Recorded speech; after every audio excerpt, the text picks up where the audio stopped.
তোমরা দেখে ভাববা আমরা শুধু ঘুমাই, আসলে আমরা অনেক দুষ্টুমিও করি।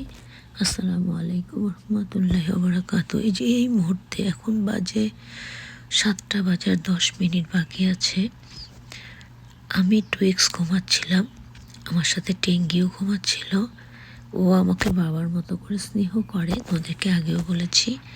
আর আমিও আমার টেঙ্গি বাবাকে অনেক পছন্দ করি। ও আমাকে চুলকিয়ে দিবে, আমার গলায় জড়িয়ে ধরবে, আমিও তাকে গলায় জড়িয়ে ধরবো। এভাবে আমাদের সময়গুলো অত্যন্ত সুখে কাটে। কিন্তু আমরা আসলে এই যে আমাদের আখিমা, তার বিছানায় যখন সে এসে নামাজে বসে ঘরে থাকলে, তার বিছানার মধ্যে এসে বসবো, এখানেই ঘুমাবো, এখানেই মারামারি করব, এখানেই দুষ্টুমি করব, এখানে এরকম করব। কিন্তু এখান থেকে আমরা সহজে একটুও সরব না। যাই হোক, দেখো আমি টুইক্স এবং টেঙ্গি একেবারে মানে কত চমৎকার করে আরামে ঘুমোচ্ছি। আর একেবারে আমার সাইডেই আমাদের আখিমা বসে আছে। মাঝে মাঝে আমি টুইক্স ঘুমের ঘোরে আখিমাকে পা দিয়ে লাথি মারছি, সে আবার হাত সরিয়ে নিচ্ছে। তোমরা হয়তো প্রায় সময় ঘুমের ভিডিওগুলো দেখো, হয়তো ভাবো আমরা সারাক্ষণই ঘুমাই। হ্যাঁ, সারাক্ষণ ঘুমাই না।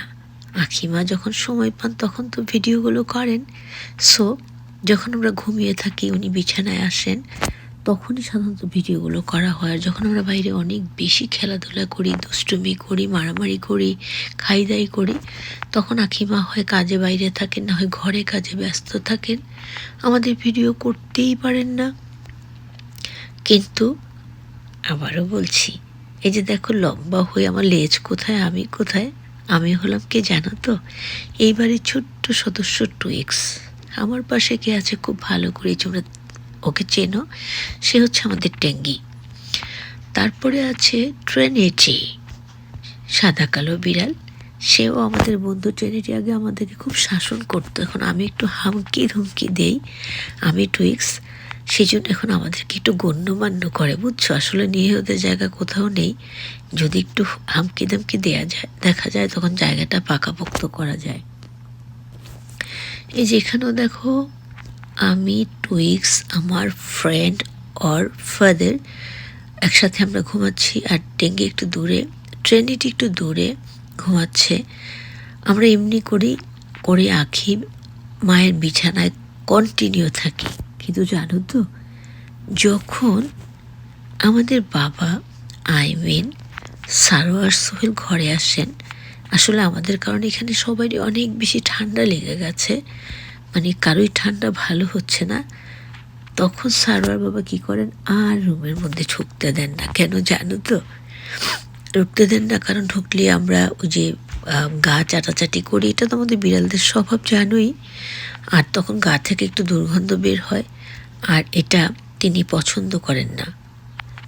আমরা বুঝতে পারি আমাদের আখিমা ওই গা চাটাচাটি করলে তিনিও পছন্দ করেন না, কিন্তু তিনি তাড়িয়ে দিতে পারেন না। তিনি আমাদেরকে বুঝিয়ে বলেন যে টুইক্স, টেঙ্গি, এমন করে চাটাচাটি করো না। কিন্তু আমাদের সোহেল বাবা মানে এটা একদম পছন্দ, এমনি আদর করে, আমাদেরকে অনেক আদর করে, আমাদের সবাইকে ভীষণ আদর করে সোহেল বাবাও। কিন্তু আমাদের দুষ্টুমিও মেনে নেয়। কিন্তু যখনই আমরা একে অপরের গা চাটি, যেটা আমাদের স্বভাবগত চরিত্র, ওইটা সোহেল বাবা পছন্দ করেন না। সেই জন্য তিনি আসার পরে আর ঘরে কাউকে মানে আখিমাদের রুমের মধ্যে আমাদের কাউকে আর অ্যালাউ করেন না। তখন আমরা কি করি জানো তো? আমরা বাইরে বসে থেকে দরজায় লাথি মারি, দরজা খোলার চেষ্টা করি, কখনো আকুতি মিনতি করি, কিন্তু সোহেল বাবা খুলেই দেন। নয়, দেখো কেমন করে সে আমাকে আঁচড় দিবে। আমি টুইক্স আবার মাঝে মাঝে একটু আঁচড়ও দিতে পছন্দ করি। আর টেঙ্গি লুক লাইক মাই ফাদার, সে খুব শান্ত প্রাণী। আখিমা তাকে গায়ে হাত দেখ, কানে হাত দেখ, মাথায় হাত দেখ, হয়তো একটু নড়ে চড়ে উঠবে, কিন্তু কখনো আঁচড় দেওয়ার চেষ্টা করবে না। দেখো আমি টেঙ্গি কেমন করে আমার আখিমার দিকে তাকিয়ে আছি। ভালো থেকো সবাই, আমাদের জন্য দোয়া করবে। আসসালামু আলাইকুম রহমতুল্লাহ বারাকাতুহু। আল্লাহ হাফেজ।